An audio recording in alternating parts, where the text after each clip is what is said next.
More than 110 days after the brutal Hamas massacre of October 7, Roni Keidar is returning to her home in Nevo on the Gaza border. I miss Nevo very much. We did have a very special community there. And I miss the people. I miss the atmosphere. I miss my garden. I miss my house, my home. For more than 4 decades, Keidar was engaged in a dialogue with Palestinians from Gaza. She's a peace activist and a former teacher who always believed in the two-state solution. Have less trust in the other side. I think I'll have to build up trust if it will ever be. If on the film I mentioned Swat Acherim, I said in a certain picture there, I'm sitting on this sofa talking to my daughter, and I said, maybe we have to even talk to the Hamas. Today, I don't believe I have someone to talk to. Because I think if I stood in front of him and wanted to talk to him, he'd probably shoot me dead. There's no one I can think of in Hamas today, because they have taken the extreme to the extreme. On that Black Saturday, Roni spent some time with her family. And we went into the safe room and started calling up the children who live here, and I have 3 children living here. And we called them up and tried to see where everyone was. And one of my daughters didn't answer. We rang again and again, and eventually my husband called her son. And he said, just send something, send some sign. And he rang and whispered into the phone. We were in a closet hiding because there's terrorists in the house, shouting and shooting. And we couldn't lock the safe room, so we are hiding in the closet under the staircase. I took all the strength I had to keep my husband from running over there. And running over there means running across the whole of the... He wouldn't have reached the house. It's quite definite. She was there for 3.5 hours until she was released. And when they came to release her with the army, she was afraid to open the door because she wasn't sure who was there. And when she recognized her brother-in-law, she thought, well, who knows who's behind him? And though the attack caught the entire country by surprise, she says she saw signs of it even in the evening before. On the 6th of October, we were having dinner at my son's house, who lives here in the village. And while we were there were suddenly masses of rockets, but far more than we ever had before, not at wartime. We didn't have an alert. They were into the sea, but masses. And we got a notice on our phones, don't worry, they're training.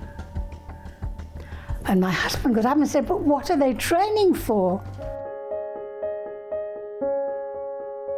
UK-born Keidar came to Israel in 1950. In 1973, she moved to Nevo, which back then was a Jewish settlement in the Sinai Peninsula. We had a beautiful time there. The village was a beautiful village. The community was a lovely community. We had a very good, normal relationship with our Palestinian and Bedouin neighbors. Mr. Begin will open this press conference. In 1982, following the peace agreement between Israel and Egypt, Keidar and the residents of Nevo left Sinai and re-established their village on the Gaza border. What started as a peaceful village became a sensitive area following the Israeli pullout from Gaza in 2005 and the Hamas takeover of the Strip in 2007. I thought we were going to be a peaceful border. And that was when the rockets and mortar shells started. And then the tunnels, the fear of the tunnels. And then the balloons and the kites. Everything I believed in was beginning to come to pieces. So I felt, but I'm here. I'm on the border. And I've got to start picking up those pieces. and telling those people in Gaza, I still want peace. Over the years, Keidar became active in several organizations, such as Other Voice, which encourage a dialogue between Israelis and Palestinians. One of her closest friends was peace activist Vivian Silver from Kibbutz Be'eri, who was killed on October 7, but was listed as missing for a while. I remember being interviewed by the BBC, and they asked me about Vivian.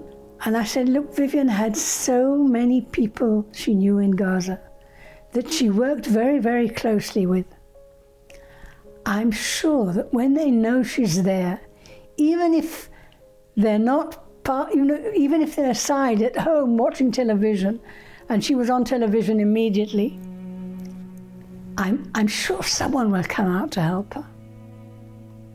And then I suddenly said to him, just before he left, I have this terrible, terrible feeling that the worst is yet to come. And another friend from Women Wage Peace was with me, and she put her arm around me and said, Roni, is that what you... And I said, yes, that's how I feel. And the following morning we heard that they found her body. So I said, is that really what I expected? Is that really what I meant when I said the worst is yet to come? But to be quite honest with you, that feeling is still there. The house of my... Another person who Keidar saw as a friend was a Palestinian woman from Gaza named Maha. My difficulty and my big conflict inside of me that doesn't let me sleep at night is that I do know the other side, and I love many people on the other side, and it doesn't make me any happier or may make me feel any better when I hear an explosion and someone says to me, oh, don't worry, it was on the other side. They don't understand that it's the same worry as far as I'm concerned. I feel the same, Roni, when I hear rockets fired at the Israeli community. Some people cheer, that they retaliate and something like that. Yes. They don't understand. But, I worry about my friends on the other side too, She's now in Winnipeg doing her PhD. All right. I'm not in contact with her. We were very, very, very close. Right. And certain things on the way, on the road to peace, happened on the way, and she doesn't talk to me at the moment. I think what happened was that in the States she got involved with a more extreme Islamic, maybe Palestinian group, and they put all kinds of things in her head, and she acted accordingly, and our relationship broke off, and I'm very sad about it. I'm still hoping that it's not the end. On our way back, Roni takes us on a brief tour of the border wall inside the village. We can see decorations and banners calling for peace. Roni used to guide tourists who came to see the border. When I asked people on the village, not many agree with what I speak or say, but they let me come and speak to guests that come to the village. And I asked them once, I said, you know what I'm going to say, and you know that you don't believe in what I say. Why do you let me come and speak? You've got other speakers. And they say, no, I'll tell you, if we don't believe, we don't trust it's possible, but if there's the slightest chance that you may be right, then we're behind you. יש פה צחי? היי, שלום. אני לא מוכנה לעבור בלי לראות אותך. וואי, נשמע, איזה כיף לראות אותך פה, וואי וואי. משהו. כן.